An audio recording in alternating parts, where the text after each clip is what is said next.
Brought to you by NBC bearing, भारताची पहिली bearing उत्पादक। 4,500 शिवसैनिक भाजपच्या संपर्कात, राज्यात इनकमिंग सुरू राहणार। रवींद्र चव्हाणांचं वक्तव्य, सूत्रांची माहिती। तर राज्यभरात भाजप ऑपरेशन कमळ जोरात चालवणार, सूत्रांची माहिती।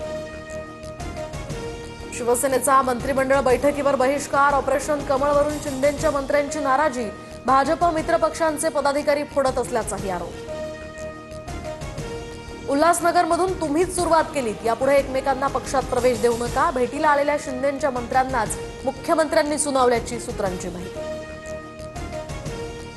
आरक्षणाची 50% मर्यादा ओलांडल्यामुळे स्थानिक स्वराज्य संस्थांच्या निवडणुका स्थगित होण्याची शक्यता, ओबीसींना सरसकट 27% आरक्षण लागू करण्याला सुप्रीम कोर्टाची नापसंती, आजच्या सुनावणीत भवितव्य ठरणार।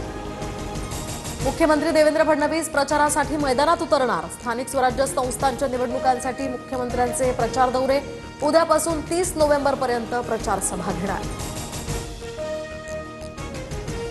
कायद्यात तरतूद नसल्यामुळे व्हीव्हीपॅटचा वापर नाही, राज्य निवडणूक आयोगाचं कोर्टात स्पष्टीकरण, व्हीव्हीपॅट आणि बॅलेट पेपरद्वारे निवडणूक घ्यावी, काँग्रेस नेते प्रफुल्ल गुडधे यांची याचिका। छाननी पूर्ण झाल्यानंतर आजपासून उमेदवारी अर्ज मागे घेण्याची प्रक्रिया, त्यामुळे कोण उमेदवारी अर्ज मागे घेणार आणि कोण बंडखोरी करत स्वतंत्रपणे निवडणूक लढवणार याकडे आता लक्ष। मुंढवा जमीन गैरव्यवहार प्रकरणामध्ये मुठे समितीचा अहवाल आला, पार्थ पवारांना यातनं क्लीन चिट, अहवालानुसार दिग्विजय पाटील आणि शीतल तेजवानी दोषी, पार्थ पवारांचं नाव नाही। मुंढवा जमीन प्रकरणाची चौकशी मुठे समितीला देण्याचा निर्णय चुकीचा, निवृत्त न्यायाधीशांच्या अध्यक्षतेखाली समिती नेमायला हवी होती, रवींद्र धंगेकरांचं मत।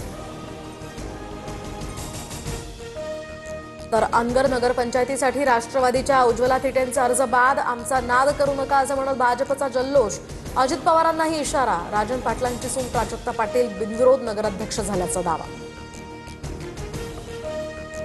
अनगर नगरपंचायतीमध्ये अर्ज बाद केल्याच्या निर्णयाविरोधात उज्ज्वला थिटे कोर्टात जाणार, अर्ज भरताना कागदपत्रांची तपासणी सुद्धा केली होती, माझा मुलगाही सोबत होता, मग त्याचीच सही कशी राहू शकते, थिटेंचा सवाल। Brought to you by NBC bearing, भारताची पहिली बेअरिंग उत्पादक।